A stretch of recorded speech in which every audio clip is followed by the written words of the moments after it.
Snaffles. Many, many years ago, beyond tomorrow and today, was a place of rough and tumble things called the Land of Grimm. There were no simple trees and flowers there, only cactus, weeds, and rocks, and oh, how the wind blew. There weren't many creatures living in this Land of Grimm. Oh, maybe you'd find a couple of bedraggled jackrabbits hopping around and nibbling on whatever bits of grass they could find. Or, if you looked hard enough, you might even see some rumpled rats scurrying from rock to rock, searching for some place to hide from the driving wind and dust. Other than that, there were very few creatures who would even want to live there. Very few, that is, save for some purplish-colored birds called gruffs. They were big and rough, with their feathers all matted down with dust from working in the dirt all the time. They had great big eyes that never ever smiled, and for as long as there had been gruffs, no one had ever shed a tear or shared laughter with a friend.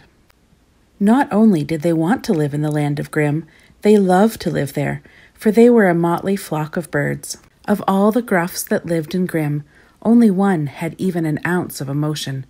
That was a special gruff called Snaffles.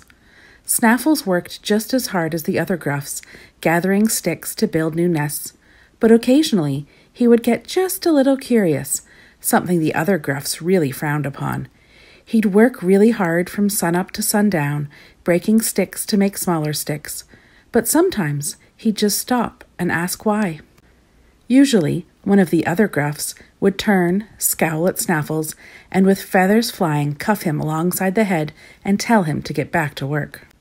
One day, while Snaffles was out looking for broken branches and twigs, he heard the strangest sound he'd ever heard. He looked around carefully, but couldn't see anything. Then he heard it again. He sneaked over as quietly as he could sneak and peeked over the edge of a big rock. There, right in front of him, was the strangest sight he had ever seen, a long-eared, scruffy-looking rabbit, rolling around from side to side, making the most ridiculous noises Snaffles had ever heard. "What are you doing?" he asked as gruffly as he could. The rabbit looked up in surprise and said, "I'm laughing." And then with a giggle and a gulp, he rolled from side to side in uncontrolled laughter. Snaffles scrunched up his beak and asked sheepishly, "What's laughing?" With that, the rabbit laughed even harder.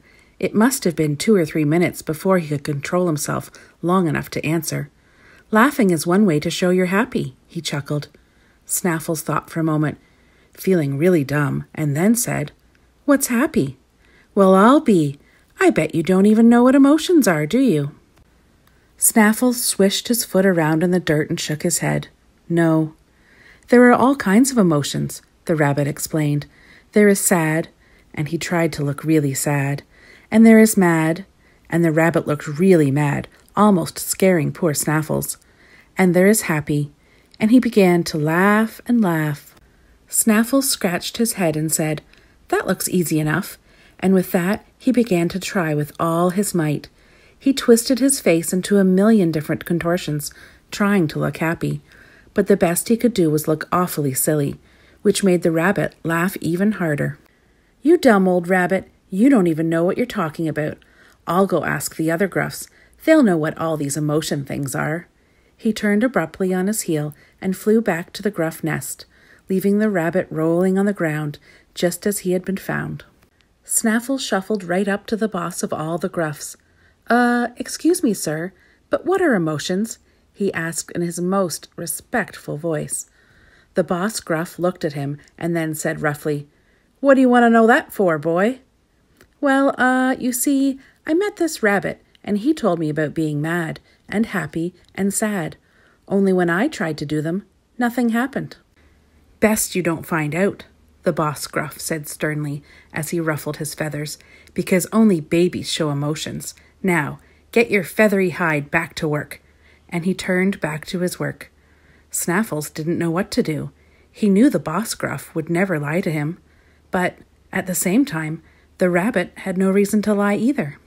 "I know what I'll do," he thought. "I'll try to find my own emotions, without help from the other gruffs or that stupid rabbit."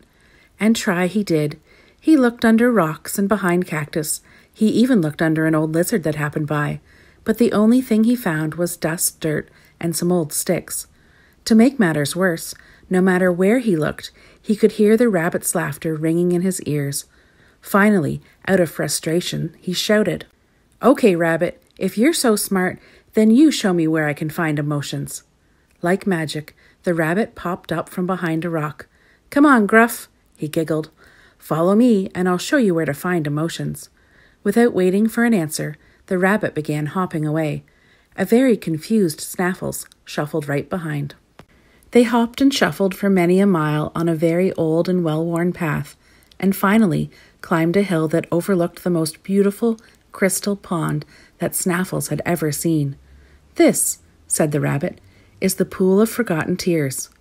"Well, what am I supposed to do now?" Snaffles grumbled. "Go to the water and drink," smiled the rabbit as he nibbled on one of his ears. "I think your thirst will be satisfied." "Dumb rabbit," muttered Snaffles. "This doesn't look like an answer to me. But I am thirsty, and the water sure looks good." He ambled down to the pond, waded into the water, and drank deeply. As he was finishing his second drink, Snaffles happened to see his own reflection in the pond, and started feeling strange all over. Then, ever so slowly, tears began to slip from his eyes and down his beak, splashing into the water below. "Oh no," sobbed Snaffles. "Now water is falling from my eyes." "That's all right," consoled the rabbit. "Those are only tears. They won't hurt you." "Tears?"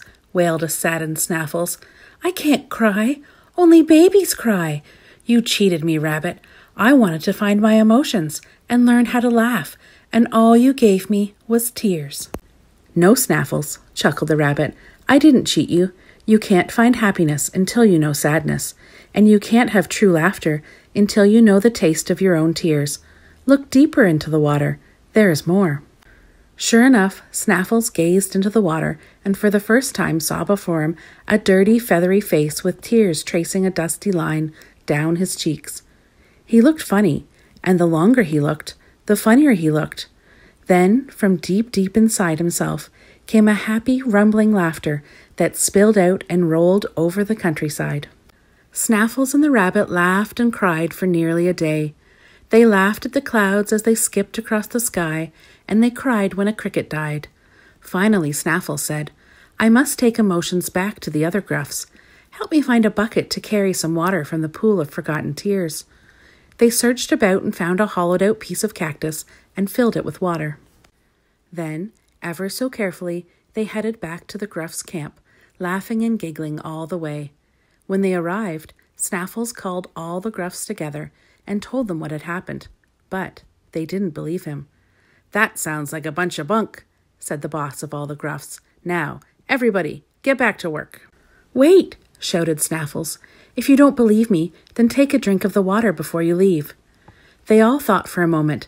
Then the boss Gruff stomped over, grabbed the hollow cactus, dipped his beak into it, and took a big drink. One by one, the other Gruffs drank too. When everyone had finished, the boss looked around and said, "See? Nothing happened. Come on, Gruffs, back to work." And they all began shuffling back to their jobs. "Don't worry," said the rabbit to a saddened Snaffles. "It will work. It will just take some time." Then, after poking Snaffles in the wing, he said, "Come with me, and I'll show you the funniest cactus in the whole desert." With a giggle and a grin, Snaffles and the rabbit skipped away. And, if you listened very carefully, amidst the noise of breaking sticks, you could hear the muffled laughter in the land of Grimm. So if someone is crying, or laughter you do hear, remember a Gruff named Snaffles and the pool of forgotten tears.